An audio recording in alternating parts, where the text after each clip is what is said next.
Hi guys, David here.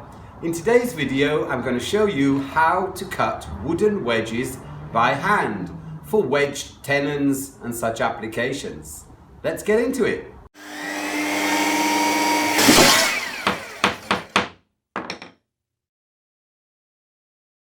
Okay guys, so to cut tenons we want some nice straight grained hardwood. This is a piece of oak that I split off this block here. It came off here. You see where the growth lines are like this? Okay, so I split a piece off. So now I've got quarter sawn grain, which makes it very, very easy to split and to shape. Now I'm going to take this little block and I'm going to split off it a narrower piece for my wedge. Now the thick end is as thick as I want the thick end of my wedge. I'm just going to place my chisel like this. I keep a finger on the piece I want so it doesn't fly off and get lost. There we are. That's split really nicely along the grain. I can't stress how much you need a bit of straight grained wood. You only need short wood. It's not such a big deal to find a piece with straight grain. Okay? And try and get your growth rings like this. This is called quarter sawned.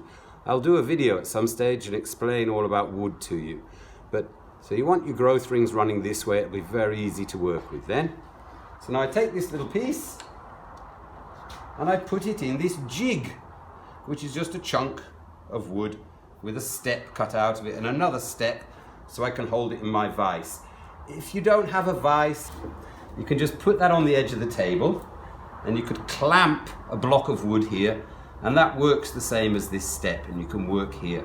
I like this because it just picks things up that little bit higher and makes it more comfortable for me.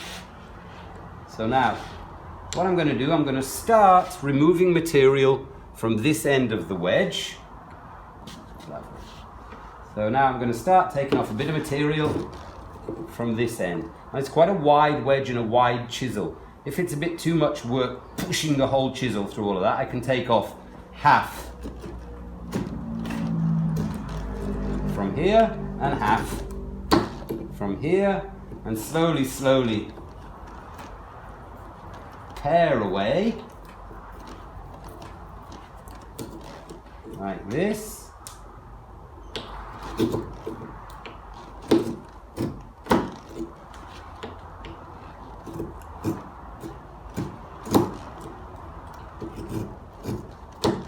And occasionally I should have a look at the edge and see how I'm getting on. That's quite nice.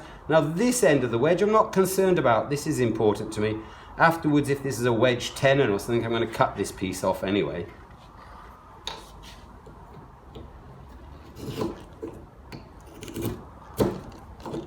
I'm just taking off half of the material at a time so there's less resistance. I'm trying to keep things parallel. You see it's a little bit thin here and a bit thick here.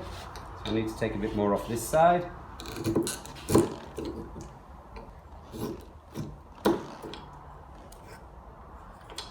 There we are, that's looking good. I'll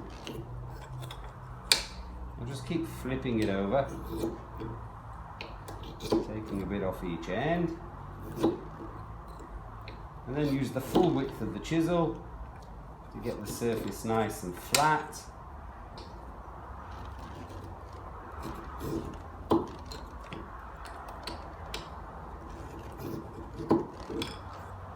There we are. Can you see that? Oops-a-daisy. There we are. We've got a nice wedge, pretty even, narrow on this end, fat on this end. And you can use this for wedge tenons, for example.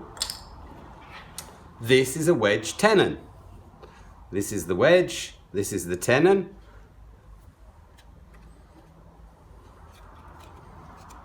Like this. What's it mean? It means my tenon has got a saw cut in it, and when it goes into the mortise, we can pop in a wedge. If I just give that a little tap, don't need to do it too hard, it's locked the tenon in place, and then I could saw the top of this off for a stool or a chair or all sorts of rustic work. Okay guys, I hope you enjoyed that video. I hope you learned something new. If you did, please like, subscribe, share it with your friends. Ring that notification bell at the bottom and you'll get notifications. I'm uploading videos every week. If there's anything you would like to see that I do videos on, something you'd like to learn, please let me know in the comments below and I'll see you in the next one. Bye for now.